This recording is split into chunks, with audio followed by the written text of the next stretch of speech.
Also, I just wanted to oh, good. My installation was successful, and I currently work at the Ministry of Aboriginal Relations and Reconciliation. But previous to that, was responsible for the social innovation, social enterprise file for social development and social innovation, lots of social in that, and did that for 2 years, working really closely with the the Premier's Advisory Council on Social Innovation. Oh. Rachel, I'm not sure if you can hear me, but we've just lost your sound here.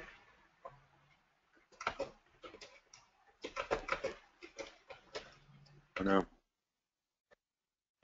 Philip, can you hear her still? No, I can't.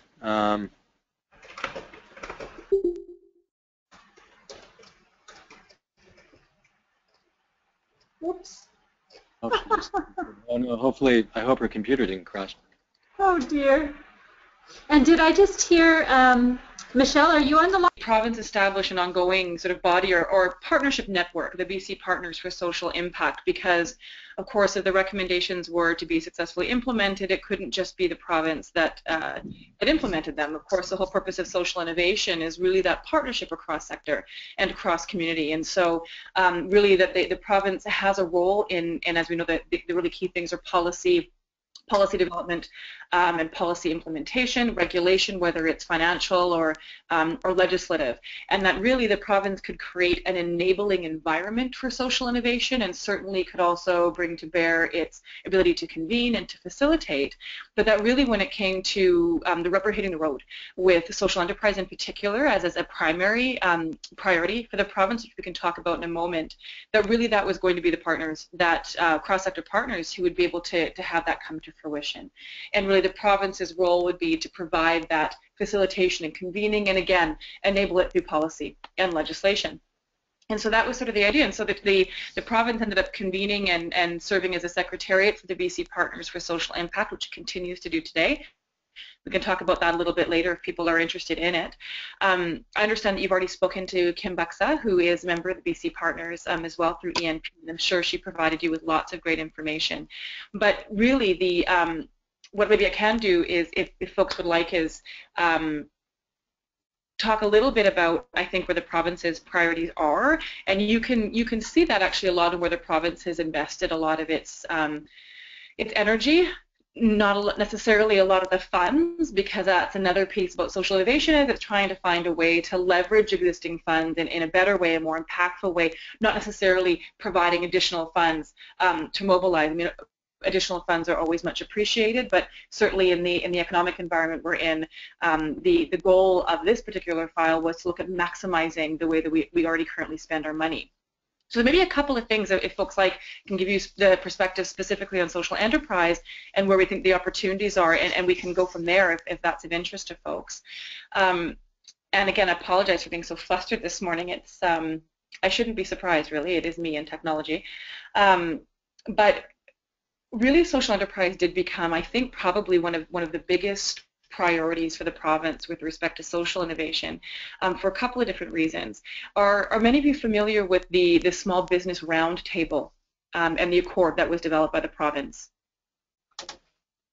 No. Okay, no. So maybe what I'll do is give you a bit of background there, because it helps to sort of situate where social enterprise has the opportunity to thrive in the province, and perhaps where there are some resources or other connections you can make that can assist you with some of your thinking. Around the time that we really started to look at how would we implement this action plan for social innovation, which was a challenge, because social innovation, as you know, means a lot of things. Social enterprise can mean a lot of things. One of the reasons why it's been difficult for the province to identify, for example, potential for tax policy or leveraging existing tax instruments is that it's very difficult to do that, unlike with small business, pure small business traditional sense, because social enterprise doesn't necessarily have the same boundaries around it and sort of, you know, fencing around it that a traditional small business would. And so it could include a lot of different things that are traditional or non-traditional. How do you manage that and account for that and validate that for the purposes of tax returns and investment, for example? And so social innovation as a general rule it's a tricky one to implement. What does a province mean by it? What does it look like? Is it simply a way to offload and download government services, for example? So there's a lot of, I think, curiosity, but also some skepticism about what the social innovation file could do and what it can mean in the province. And so I think that social enterprise was really the first lever that we pulled with some success, because it was something that was at least within an area that the province of BC, being largely, I think, 98% run by small business, something that people could understand, a language people could understand. What happened was around the time, as I mentioned, that we were implementing or starting to implement the action plan, the province went out and did a number of consultations with small business members, because the province is truly run on small business, such a critical component of the economic engine of the province. And of course, really in the simplest terms, it's any business 50 people and under, which explains why that would be the majority in the province. They were going out and having a number of conversations with small business owners about how the province could create a more enabling and supportive and engaging environment for small business. What more could be done for that? And key topics, probably no surprise for you, procurement. It's very, very challenging for small business, certainly for social enterprise, to get involved in the kinds of procurement processes that are required oftentimes in both the provincial and the federal government, simply because of capacity, experience in going through a competitive procurement process, and the fact that it's very administratively burdensome. I mean, there are many RFPs where people are turning in 300-page proposals, for example.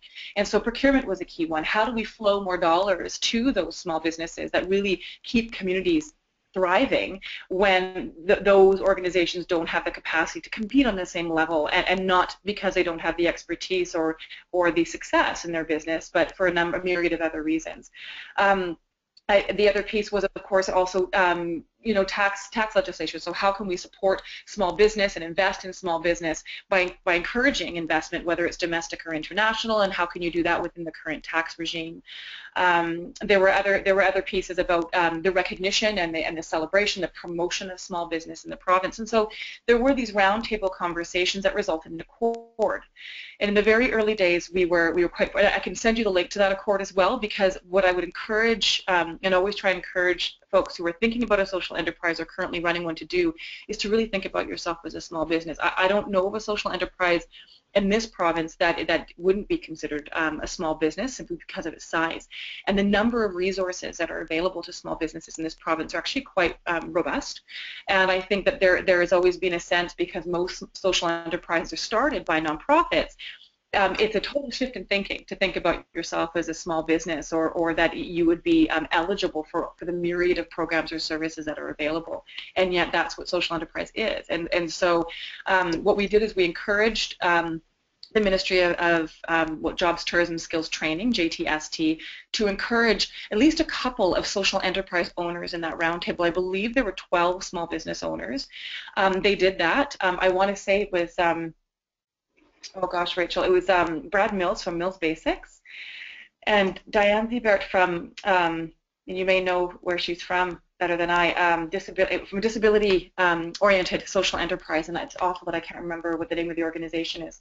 Regardless, they were really selected to represent sort of small business interested in a social impact beyond just CSR, but where really the full intent of that social enterprise was to generate revenue that could go back to their community purpose in a way that was far more robust simply than corporate donations and social responsibility, which is great, but it's not necessarily the defining attribute of your business. And so they included those two individuals in that accord, and the accord was signed by Minister Yamamoto and those representatives, and detail a number of recommendations. And again, I'll send those to you. A few things that came out of that in the early days were going to, I think it's anything under $250,000 for procurement purposes, would now have only a 2-page RFP document attached to it, which was a big deal at the time, because, as I mentioned, that they're usually a lot more robust. And so there were a number of recommendations of that nature that came out of it. And so really one of our first forays into this, and one of the ways that we tried to increase the public's understanding and acknowledgement and use of social enterprise, and also the way that the province could at this stage best support social enterprise when it is in a bit more of a gray or ambiguous sort of area when it comes to legislation and tax policy, was to really connect it to small business. We do have through George Hunter, who I would strongly recommend that you talk to if you haven't yet. He's the CEO of Small Business BC. It's known to be across the country really as the benchmark for small business support, resources, programs, training, education in the entire country. And what's interesting is that George has, over the past year and a half, 2 years, started actually referring to himself as a social enterprise. So really that a number of the programs, their cost recovery, they do a number of things as well to support and sort of subsidize training, and the funds that they receive from that go back into some of those more what do we call them, pro bono sort of services and supports for small business. But there are a number of ways to access resources, grants, programs, and other sorts of supports through Small Business BC that we've really tried to encourage social enterprise to take advantage of, where they may have been of the perception that they weren't eligible for them before. So that was one of the first things that we did, and surprisingly, it doesn't seem at this stage like that should have been mind-blowing, but at the time, again, because of the perception of social enterprise and where it fit into the mix, largely coming from an NGO, nonprofit community, that it really fit in. It really is a business. How do you think like a business and still retain your center or the drive for your business really being improved social impact and community benefit in a very different way? It's not tangential or supplemental to your business. It really is a core driver of your business, but it is a business. So it was one of the first things that we did, and as a result of that, we're able to get some more traction, get people talking about social enterprise in the province more, and using them. So we have also been considering in the province, and I believe from the information that Catherine sent me, that you have something quite unique and quite special. It'll be a bit different from you because you're not a janitorial service or looking at catering services, where there are opportunities to procure for government funding, for example, even just for government services.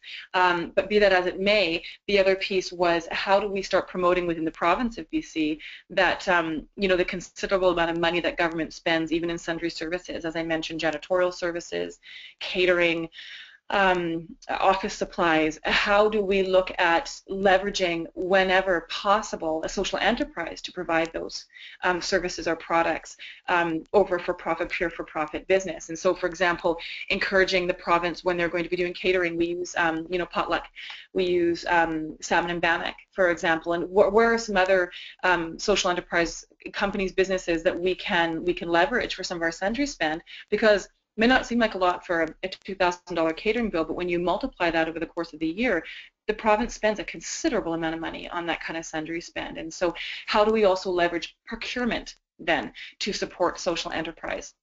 And then the final thing I'll say, and then I'll pause, that's a lot of information, was that the other piece we did to support social enterprise, it's a bit of a different model for social enterprise, is a community contribution company. And did your other two speakers speak about the CCCs? No, not in depth. Myself on mute. They miss folks. Oh, go ahead, Suzanne. Oh no, I was just going to say not in depth. It was definitely mentioned in the presentation by the ENP, Enterprising Nonprofits. Can you hear me? Yes, Suzanne. So Rachel, can you hear us? It sounds like maybe you can't. I'll maybe type it in the Okay.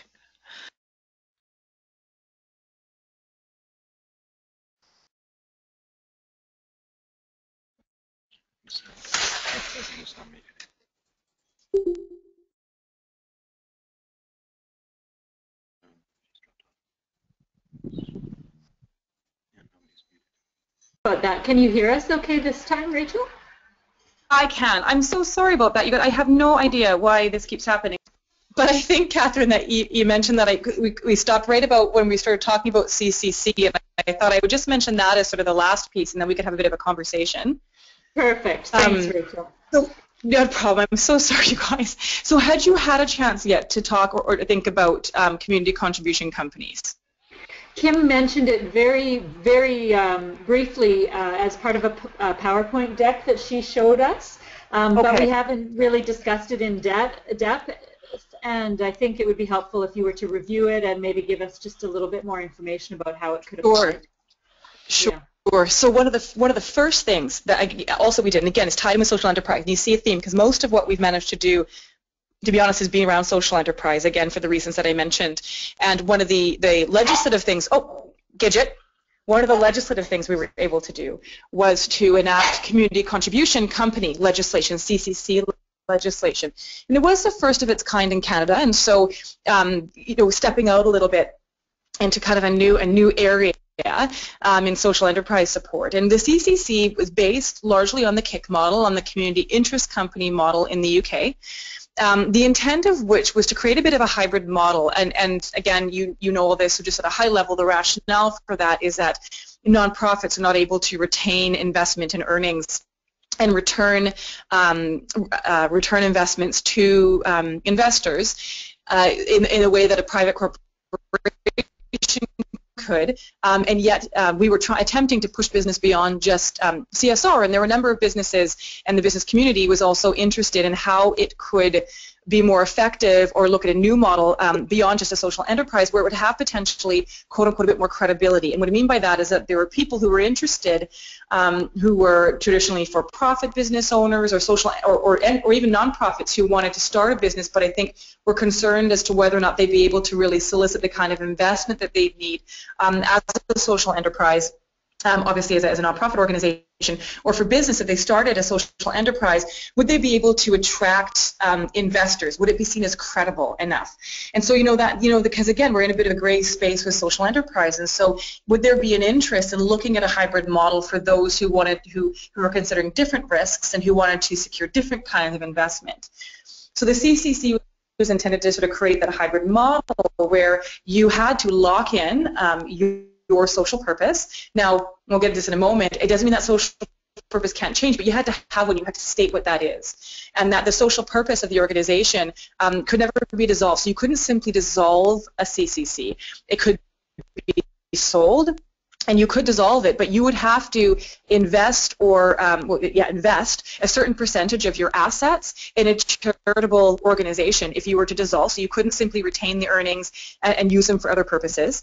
And if you were to sell the organization or the company to someone else, they could change the social purpose. So if you had at one point been a CCC whose primary focus was investing into at-risk youth, you could have somebody to purchase that company that could potentially change it to looking at supporting sort of environmental sustainability, for example. But they had to have some sort of social mission, and it had to be stated. So whoever purchased it from you would have to retain that obligation, even if they changed the nature of what that obligation was, if that makes sense. So that was a way of making sure that the company didn't just become sort of another sort of cover for something else, another way to kind of move around assets, and that it really had a locked-in social purpose, which is also really good for the purposes like B Corps, the purposes of marketing and promoting your organization. So there's another social value that you would have then as a company. So that was another benefit. But then also for those who had been running nonprofit organizations, one of the benefit was that, of course, you could actually secure private investors at this point, and that your investors could see a return on their investment. There's a cap on that, 40%. So your revenues are going to the social purpose as the first priority, not necessarily to your investors, but certainly your investors could receive a return on that investment in a way that nonprofits are not able to do. And so really that CCC model, still new. I want to say it was July 29th, 2013, if I recall correctly, is when it received it had royal assent and then actually was implemented in July 29th, almost 2 years ago. So even though it's almost 2 years ago, it's still very new. I have worked with a couple of CCCs in sort of developing their strategic plans and their vision and their mission, and initiating some of their projects as well. So being able to have some experience in supporting CCCs to do their work, because it is still very burgeoning, and people trying to understand what the difference is and what is a value proposition. Why CCC, why put yourself in that position versus simply starting a small business under a parent company or parent organization that could be a nonprofit. And so there are definitely pros and cons. It is another model that you might consider for a number of different reasons. There are a good chunk of CCCs registered in the province right now, actually, that were started by for-profit business, and they see that you'll see that, I think, increasing, because it does allow those folks who have typically run for-profit businesses to do what they know best, and they seem to understand it a little bit better, that you can take on investors and there is a return on investment, and you do have to have a board of directors, et cetera, et cetera. So there are a number of for-profit business owners who I think find the CCC model more comfortable for them. It's a little bit more of a world they know because of the hybrid nature of it. So that was just one of the things the province have done. We will see there's a requirement to make public an annual report, and so you'll start seeing those come out. We had a first wave of CCCs. They would have missed that original annual reporting sort of deadline, so you wouldn't have necessarily seen many, but there are going to be a number of them now, like by social, Matters CCC. You'll see this summer probably a number more of the CCCs that will now have been required to make public their annual report. They don't have to be filed with the province. We don't regulate those. I think it's largely a capacity issue. But if you wanted the name of a couple of CCCs, I could put you on to, just to kind of get a sense of the kind of work that they do and what the reporting requirements are, et cetera. I'd be happy to give you a few names you could sort of check out their work. So those are really the three things I want to talk about, is largely that sort of small business connection, the resources there, procurement being a key one, and then the CCC. And I guess the last thing I would say is one of the recommendations as well was for tax credit. In the province, we do have a small business venture capital tax credit, it's a long title, and I believe there are 4 or 5 subsectors of that. For example, tourism, I want to say, is one. I want to say film. The film industry as a subset is one. And there was a push to include social enterprise in that, so that if people, again, donated money or gave money to a social enterprise, even if they weren't a CCC, at least there could be a tax credit that could be provided to those donors. The challenge is, and again, this will be one of the things that you'll find is a blessing and a curse about the social enterprise, is that it's a little bit amorphous in that sense. And one of the reasons why there was so much pushback from Ministry of Finance, for example, is not that they didn't think that there was value in it, but how in the heck do you monitor that? So would it be too easy for an organization to say, well, I'm a social enterprise because I have a social purpose? You know, what is the benchmark for it? And social enterprises don't necessarily register, quote unquote, the same way as another business might, and have the same sort of regulatory framework. And so, you know, in order to do that, you might have to hem social enterprise in a way that it actually has benefited from having more flexibility. So the tax credit is one of the pieces in support for social enterprise that hasn't found legs yet, for just a number of administrative reasons that end up being quite important. So now I honestly will pause and see if anybody has any comments or initial questions. I hope this is informative. Absolutely, Rachel. Thank you so much.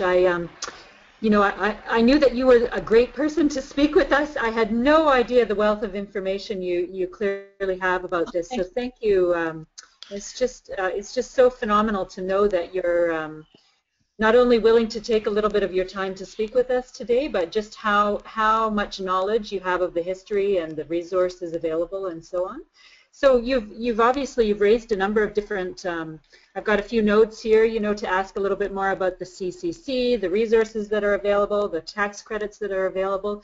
But I think more importantly, it might be better to just offer an opportunity for Philip or Michelle or Suzanne to ask the questions that are most pertinent to them, given that they're looking to move the social enterprise forward.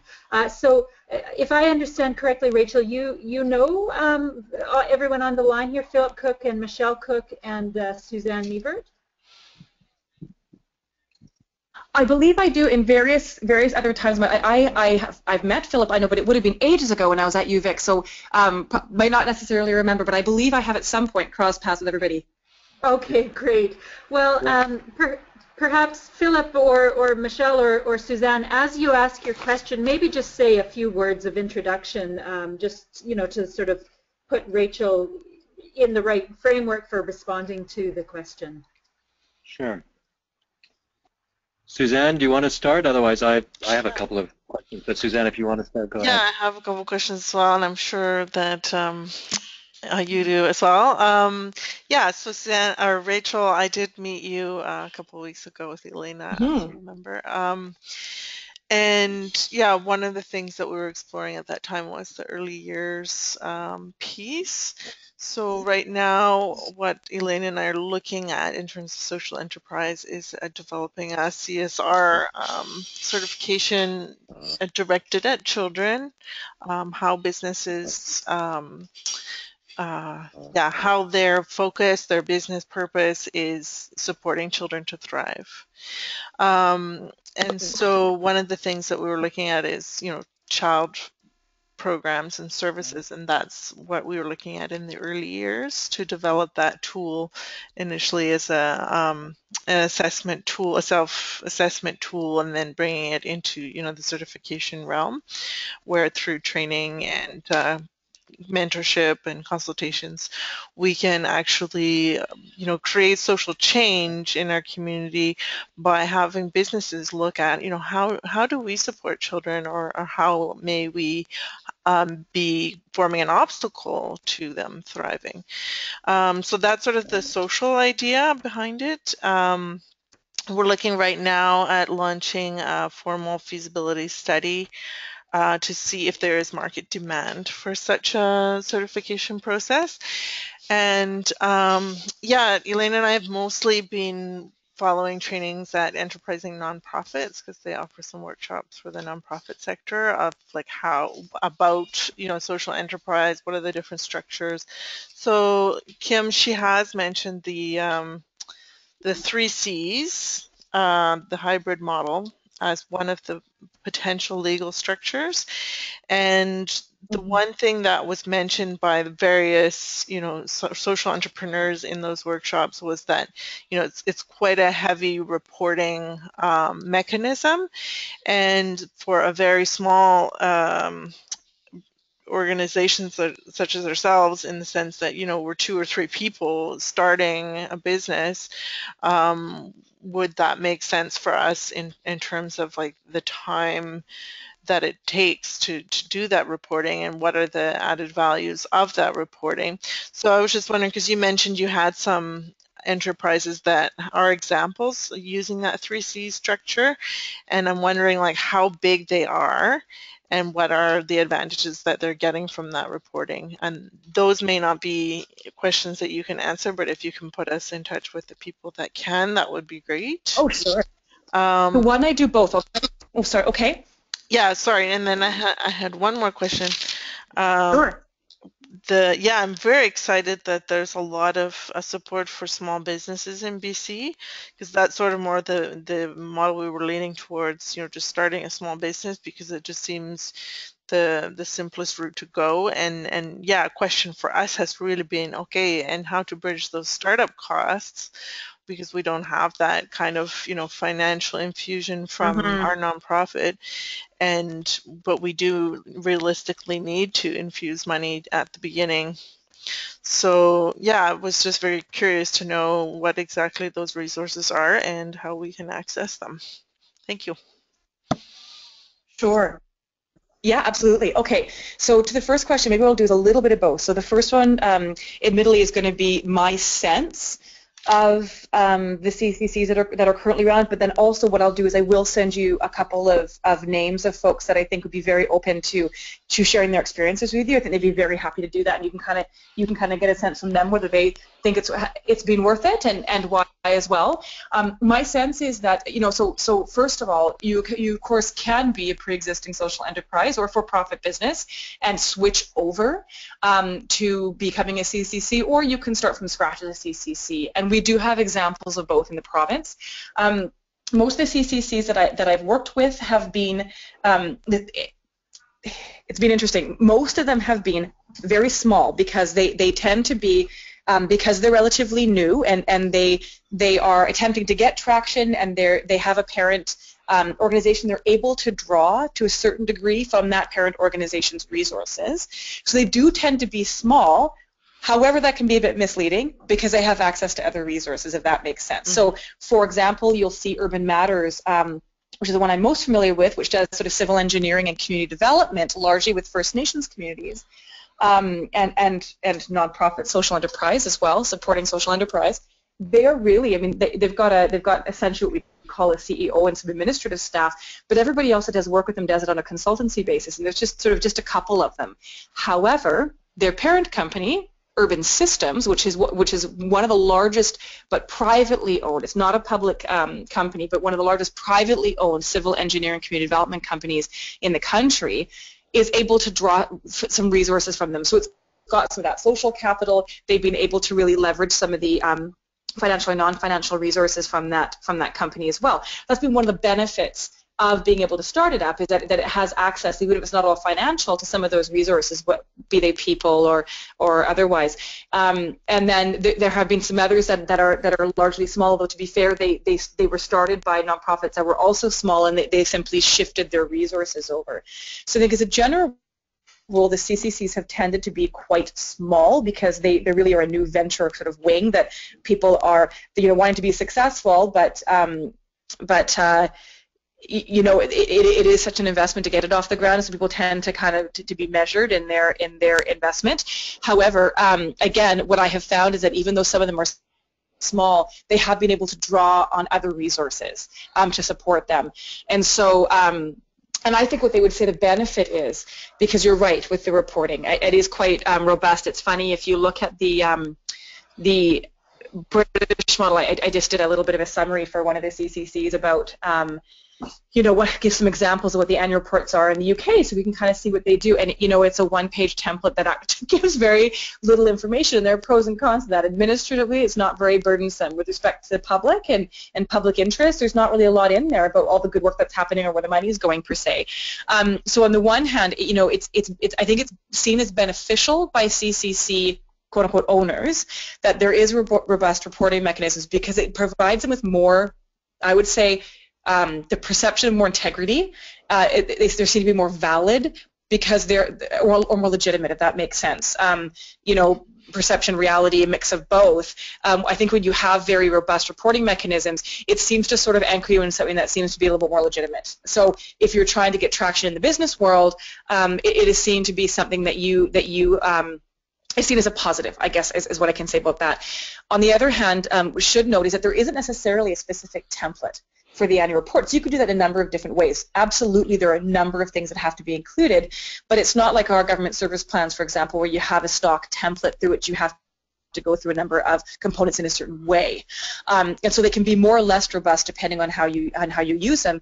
And I would also say the suggestion I've made to some CCCs is to think about an annual report that's really multi-use. And so by that we mean is putting in, rather than doing multiple publications or multiple documents, can you use your annual report in an interesting and fun way, because the format can be relatively flexible, that you can use it for multiple purposes, including securing investment, communications and engagement, because again, one of the benefits of an annual report that is robust is that because of the integrity and validity it seems to provide, it'll be easier for folks to get investment by being able to bring that to the table when they have conversations. So just a couple of thoughts from me there. I think that they would say, well, yes, it is a lot of work to do them, particularly the first couple who are going to do them, that the payoff is in the legitimacy that it seems to convey about the organization. And I would again suggest, and I'll see if I can find some or find out when they're going to be published, if you can get a couple of examples of annual reports, you may be able to see some variety that might work for you if you decide to go the route of a CCC. Because again, it's not for everybody, right? You definitely are locking yourself in, so you have to do it with a certain purpose. Mm-hmm. And then the other piece that I would say about the resources are, government does have some, but most of what it does, to be honest with you, it does through Small Business BC. Small Business BC has obviously a very, very close, we're not the only funder of Small Business BC, but we're a sort of reason for being. And we do a lot of our work in the small business sector through Small Business BC. So there are a number of resources. I'm trying to think about how startup costs may be secured, although they would be able to provide you with lots of information. And I think it's probably the number one question they get about the best opportunity based on your business interest. Mm-hmm. But there are just tons of either low cost or no cost other resources or supports. And George Hunter, again, if you haven't talked to him, just a really lovely guy, and his team is just great. And he's been very supportive of social enterprise, as evidenced again by him calling himself one now. That if you'd like and you haven't had a chance to chat with him, I'd be happy to put you in touch, and he'd probably be the best person to tell you, if you're looking for some initial investment or some startup costs or other things that could be provided, he could probably rattle you off an encyclopedia full of it. Mm-hmm. Great. The other piece I would say is the social, sorry, go ahead. Is that you, Philip? No. Oh, sorry, okay. And then I guess I think we were just saying yes and nodding to ourselves, and the sound came through. So I just realized it's a lot of me talking, so yeah, a lot of me talking, so I didn't want to miss something. And I guess the last thing I would just say is the Social Venture Institute, and they do have whether it's through the Women in Social Investment or Social Venture Institute, the network of men and women, but certainly the network of women that works through that institute, that organization, is very, very robust. And so oftentimes, if they don't know where the money is, they know somebody who does. So that's another organization we could sort of link you in with if you haven't had a chance to talk with them. And the reason I suggest that is because the Social Venture Institute and Small Business BC doesn't just have sort of the history in this sector, but they also, when it comes down to be honest with you, they have the financial network, and they have the reputation in the business sector that I think is so critical for social enterprises that they sometimes miss when they first start out, is how to shift. And I think you're going to be hearing from Al Etmansky in your next speech. He'll be able to very effectively talk about the difficulty that many organizations have in moving from a nonprofit model to a social enterprise, and that's probably one of them is difficulty in thinking like a business. Yeah, actually, it was Rachel. This is Philip speaking now. We actually had that discussion a week ago, and Vicky has a wonderful expression that you need to learn how to make friends with money. Yes. That's great.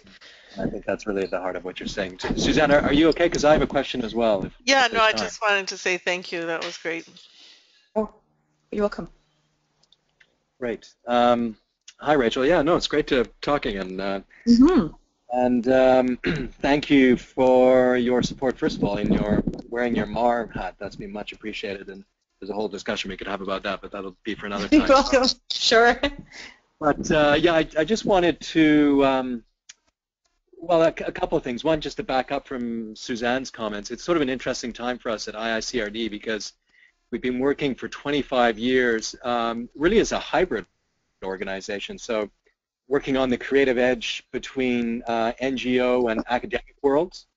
And so in some ways, this is a really interesting progression for us in terms of moving on to another edge, which is those two worlds and now the private sector. And it's an interesting transition in terms of our thinking, but also in the way we look at this in regards to the process and the operationalization of some of these ideas. So as Suzanne was saying, we've been doing a lot of thinking over the last year and being very fortunate and supported in that process by the Do Good for Nothing group. And we've come to this place where there's two value propositions that IICRD is looking at hosting. One is the venture that Suzanne was describing, which is really an accreditation process for companies that have a CSR dimension, particularly with an emphasis on how their work both impacts and ideally benefits children, youth, and families, and also the way they can strengthen support for families within the organization through the employees.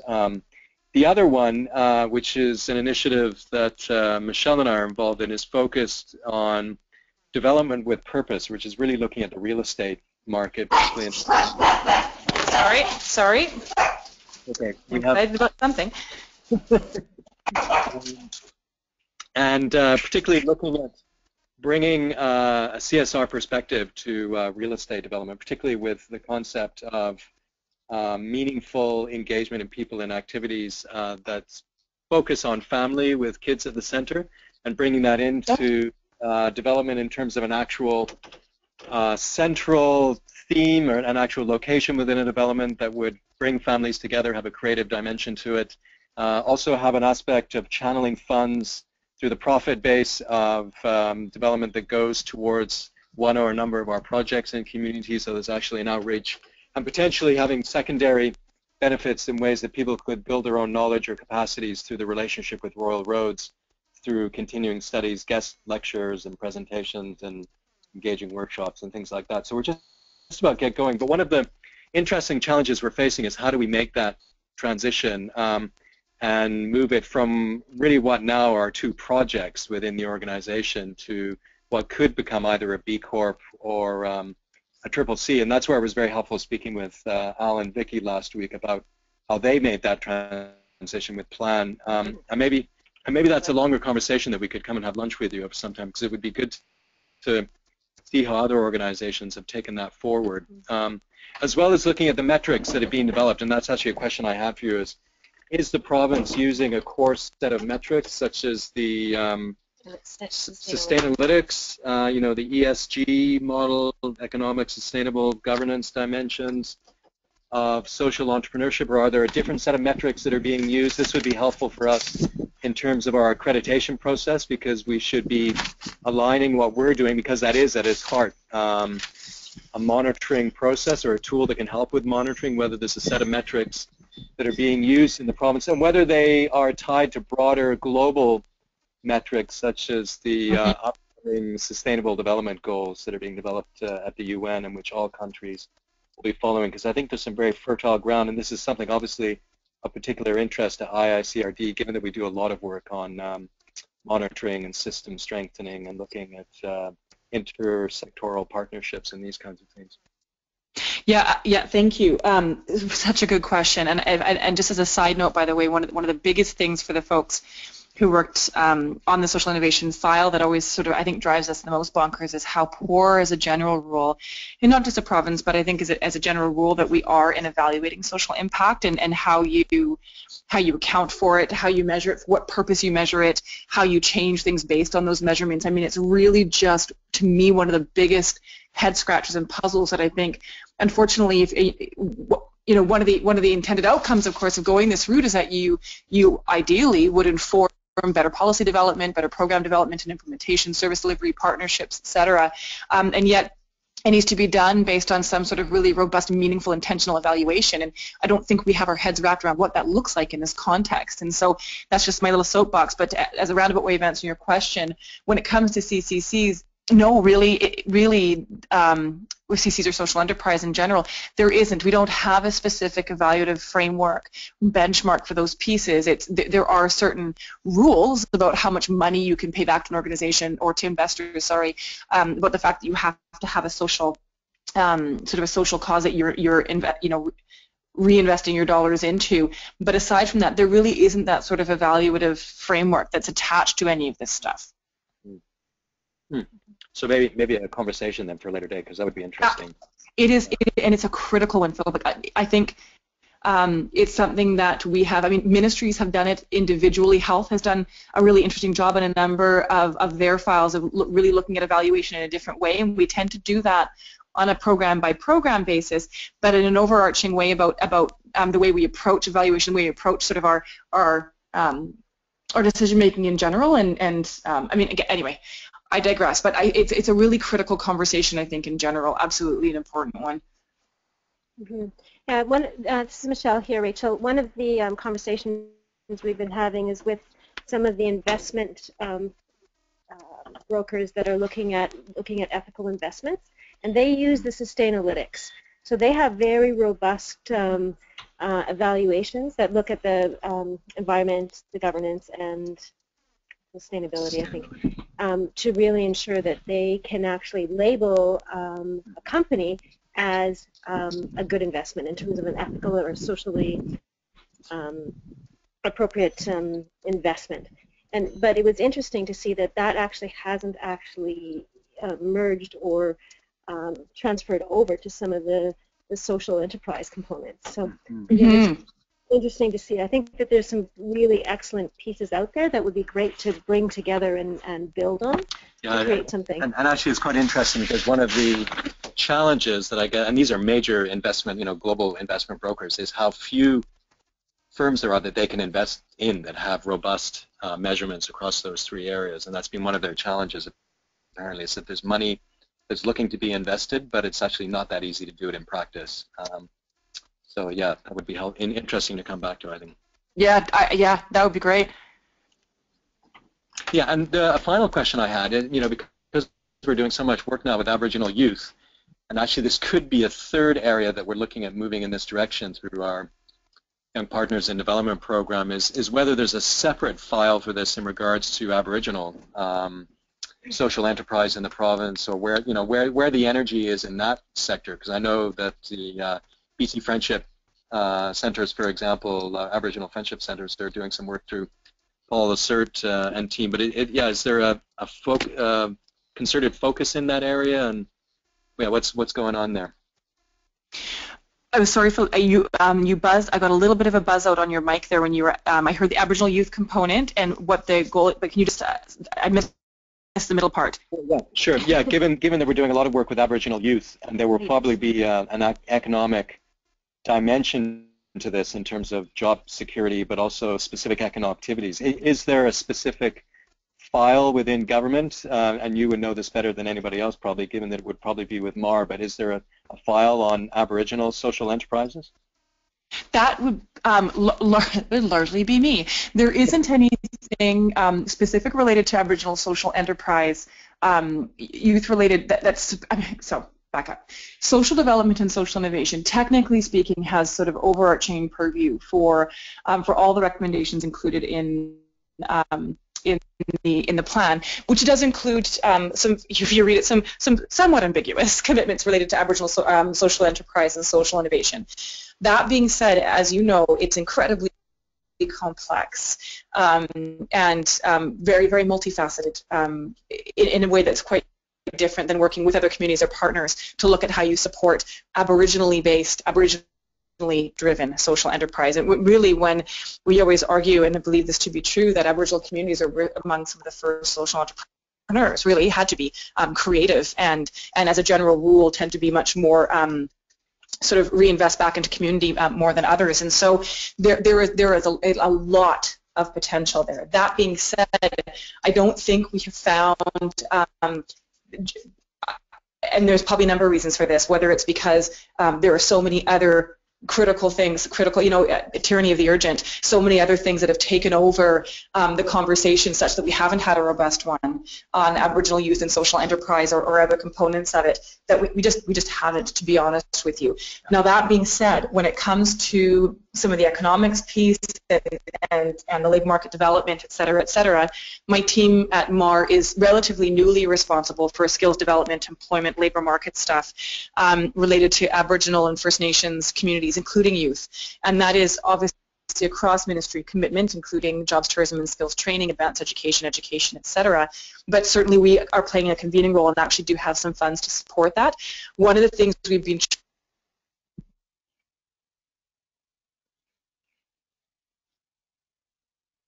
Oh, Rachel, I'm not sure if you can hear me, but we just lost you again momentarily. Yeah. Originally owned businesses and enterprises, when really a lot of the interest is how do we support, the trades, how do we support, the skills development for the jobs we believe are connected to the priorities that we have around resource development. So one of the things we've been doing, because in Aboriginal communities, the argument is, and they're right, is that in many respects they're oversubscribed. They're oversubscribed and overly trained and being streamed into the trades. Whereas what's really critical for Aboriginal communities is that individuals are able to train and are able to be educated in community and return to their home communities to work. And small business, whether it's social enterprise or not, allows individuals to do that. And that as you look at resource extraction and resource development, there are a number of other needs that come up in community that are attached to that. If you have a pipeline running through, you have a plant that's built, you suddenly have a need for more barbers and more restaurants and more service-oriented fields that are really run by small business. And so there is an interest. Can I say that people are understanding the depth of potential in that yet? No, because I think a lot of the focus, to be frank, is on first and foremost getting this thing kick-started, and we'll think about the other stuff where we don't have all the other urgency. But the small business pieces and the social enterprise piece, particularly for youth, is critical. I just don't think we've wrapped our heads around it yet. So again, that's a diatribe, but to kind of give you a sense of where I think people are at with that. No, that's very helpful and interesting. And maybe we may be knocking on your door with some of our First Nations partners in the fall on that topic, so maybe we can talk more about that later. And we are, I can say we are getting to a point, it hasn't been without challenge, but we are getting to a point because we've been working so closely with community, and sometimes it's funny how this works. Hey, sometimes you need outside partners or people outside of your area to tell folks something that you've been trying to tell them for months. So that started to happen, and we are getting to the point now where people are starting to see the benefit of investing in some other really key areas. And so there, I think maybe in the fall there's going to be an opportunity for us to kind of recollect ourselves a little bit around where we should be investing our time and resources. Yeah, it's really interesting, Rachel, because with the child protection in development, the training we just finished and the one that you supported in the last August through the creative approaches and the journey, a lot of it focuses on leadership skills that ties into some of the social entrepreneurship within community. And especially what we were hearing was around the social impact benefit agreements with companies that really needing to build capacity of not just in small business, but in all of the social factors, particularly around leadership. So it's really interesting, the connections and how that they're moving forward. So it'd be lovely to talk to you more about some of that. Yeah, it'd be great. And as well, and also probably good to talk with you soon. I'm trying to think where we are with this right now, but we've been working to start collecting some information. So again, it's a bit of a sideways conversation, but speaking about evaluation, and obviously Juanita, she worked really closely with ORAP, and really appreciating the developmental evaluation kind of approach that folks took with ORAP and in other areas. And we've been thinking about not only how do we evaluate the programs that we are investing our skills development dollars in, and that'll be done on a case-by-case basis, because we're going to invest in everything potentially from driver's licensing right through to supplemental counseling to to apprenticeship, whatever the case may be, and all those have to be evaluated differently because they're doing different things. However, how do we evaluate ourselves and the approach that we have taken to investing in community, whether it's small business, whether it's social enterprise, however it is we've invested, how do we do a good job of evaluating the approach we took with this funding envelope so that we can prove, hopefully, that actually it's a good way of investing. And if we do a good job of evaluating it and it's valid and it has integrity, it'll be easier for us to make a case moving forward that this is the way that government should be investing. Well, and so our interest is in not only yeah, that would be very interesting. And one of the things too, that one of the courses with the youth is really looking at how do you actually engage young people in some of that evaluation components too. So that would be yeah. We always say the same thing with the social enterprise conversation, is that surely to God there must be a way to, we do have the standard evaluative metrics we typically use for government services, to have taxpayer accountability, absolutely. And surely there's a way to marry that up into a much more robust approach that takes into account community visions of success. And it's in many ways it's a very similar conversation as we have with social enterprise. That the social enterprise's key primary goal is to maximize social and community impact. We have to believe there's a way to consider that while we also consider the quantifiable evaluation of investment in social enterprise as well. And if people can get that done right, again, it just provides more legitimacy, and I think provides greater understanding and more clarity for people who are trying to understand the value proposition for social enterprise. Mm-hmm. Yeah, I agree. And well, and particularly to tease out in a more nuanced way the value added in bringing together private and civil society sectors, and what is that value added, and how is it amplified ideally, and what's the social, environmental, and governance impact of those things when combined versus either nothing or a more sectoral approach. Mm-hmm. Yes. Well, folks, I wonder if, I'm happy to stay on the line if others have time, but it is about 1:07 now, so I'm wondering if we should end it there. I know that we've now opened up many different lines of conversation, so it sounds like there are a number of items that you each would like to follow up with one another about. What I could do, if it would be helpful, is just send a quick follow-up email with everyone who's on this line copied, just so that you immediately have one another's emails handy, and then you can follow up at your own pace if that makes a lot of sense. Sounds How's good. that as a first next step, and then we could perhaps wrap up the call there. Thank you. Yeah, that would be great. Sounds great, Catherine. Perfect. Well, let me thank you once again, Rachel, for persevering with the technology, of course. You know, I'm not sure about others. I know Philip and Michelle often are working virtually simply because they live on Pender and are traveling the world, and likewise Suzanne and I work at Royal Road. So as you said at the beginning, Rachel, this is sort of the wave of the future, and these technical glitches are just part of that. And so I appreciate your patience and perseverance there.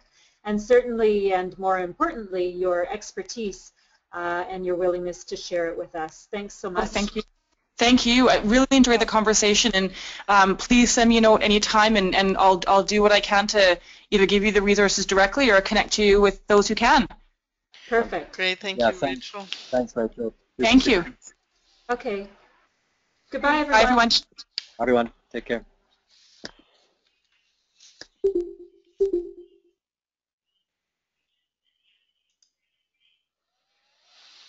Hello?